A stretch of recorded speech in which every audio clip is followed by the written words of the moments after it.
Can't pick this lock. I've been trying for quite a while. John Coulter is a lock collector, and he bought this. This is a very rare lock. He found another collector in Taiwan. Now I believe this is a US lock, but I have never seen or read anything about these. This is a, looks like HYT. It's got the registered trademark. It's patented. It's got all the indications that it's made in the States, but when you look closely at the key, I know you won't be able to make this out, but it's won several European awards. The last one, I think you can make it out on the top there, in 1991. As I said, I've never seen this. Now, let's take a look at this. I'm not going to take this lock apart because it is so rare, and when you look down inside of here, let me get my flashlight. I'm kind of afraid to, because it looks like there's about 100 little discs all up inside of there. And I hope you can see this. The keyway is also not straight. It's a serpentine. It curves very hard to the right, and then it curves back to the left, which means standard picks, I can only pick the first pin. Beyond that, I can't get the pick up inside of there. That's been my biggest problem. Well, you might say, well, how in the heck do you pick that? Well, there's the key. Here's what the profile looks like. Unfortunately, this is not the key. This is simply a template. If you want to cut a key, this is what you use. So, well, how does this lock work? Well, it works beautifully. It's got a slot there. You stick the key in the front, and here's where we start together to get the weirdness. It's like all the weirdness in the universe packed into one lock.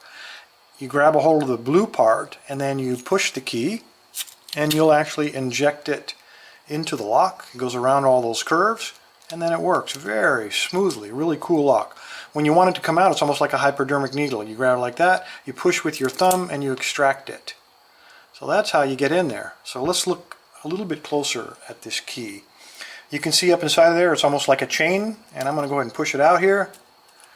And see how it's, some of you guys might be having this problem, but it doesn't stand up by itself. See, it takes, it's got to be inside of this little cover, or it's got to be up inside of the slot here.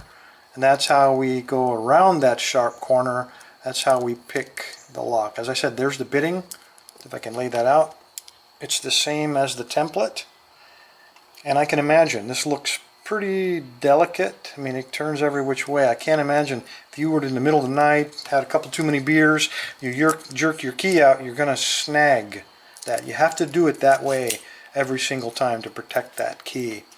Anyway, just a really cool lock. I really would love to see the innards, but I don't want 1,000 pieces springing out and not be able to get this thing back together before I send it back to John. So John, thank you, sir, for letting us take a look at this lock. I wish I could have gotten it picked. It's just not going to happen today, guys. Sorry about that. But if you can get one of these, I'm sure you can spend a lot of hours trying to figure out how to get a straight pick around all those corners. Thanks for your time, fellas.